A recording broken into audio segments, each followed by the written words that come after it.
the autumn of 1978, two brothers, Evan and Caleb Morris, arrived at a remote northwestern town to investigate the strange disappearances linked to Black Ridge Forest. Locals warned them that the forest was older than their maps, older than their history, and alive in ways no human could understand.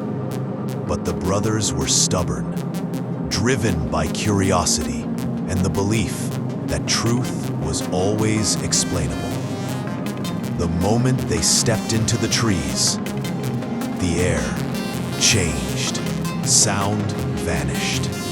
The forest floor felt soft, as if it were breathing under their boots. Their flashlights sliced through the fog, revealing endless rows of black trunks, standing like silent sentinels. Then came the footsteps, slow, deliberate, following them with perfect rhythm. When they stopped, the footsteps stopped. When they whispered, the forest whispered back, mimicking their exact tone, but just a fraction delayed. As they moved deeper, the fog thickened until it felt like they were walking inside a dream. A clearing opened, and at its center lay a single patch of smooth, unnaturally flattened ground. Evan knelt to touch it, and the soil vibrated like a heartbeat rising from the earth itself. That's when the shapes appeared, faceless silhouettes forming from the fog, standing in a silent circle around them. Caleb reached for Evan's arm, but before they could run, a low growl broke the silence. A massive black panther emerged from the shadows, its eyes glowing like molten gold. But it didn't attack immediately. It circled them, studying them, moving with an intelligence no animal should possess. When Caleb shone his flashlight into its eyes, the panther recoiled, not from fear, but recognition, as though it had seen that exact light before. And then the forest moved. The faceless figures lunged forward, and the panther exploded into motion, forcing the brothers to run. Branches whipped their skin as they sprinted blindly, the forest twisting behind them like a living maze. Somehow, they burst out onto a coastal shore they didn't even know existed.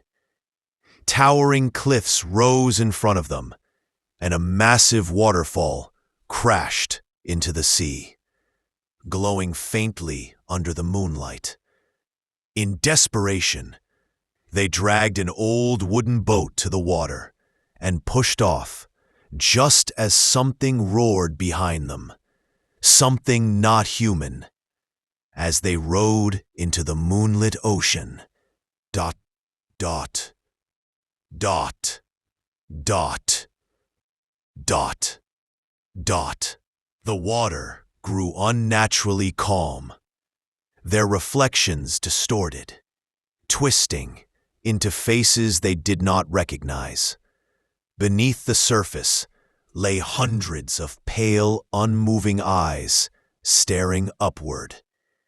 People who had once tried to escape this place and failed. A shadow rose from the water beside them, rowing in perfect sync, though no boat was there. Its whisper drifted across the waves, sounding like water sliding over stone. You were never meant to leave. The boat rocked violently, but a sudden flare from their flashlight dissolved the shadow like smoke. They rowed harder, until finally reaching the opposite shore, collapsing into the cold sand. For a moment, silence returned. Then they saw it. The same Black Panther, sitting calmly at the tree line, staring out over the water. Not hunting them, guarding the boundary. Evan realized the horrible truth. The panther wasn't a predator. It was a sentinel, keeping the forest's curse contained. And the forest hadn't let them escape because they were lucky. It had allowed them to leave because something far worse had awakened behind them. Something that needed witnesses. Something that needed its story carried to the outside world. As the brothers watched, the panther turned and walked back into the fog. Behind it, an inhuman scream tore through the forest, deep, hungry, ancient. And in that moment, Evan understood. Blackridge Forest doesn't keep people inside. It releases the chosen ones, so the curse can spread.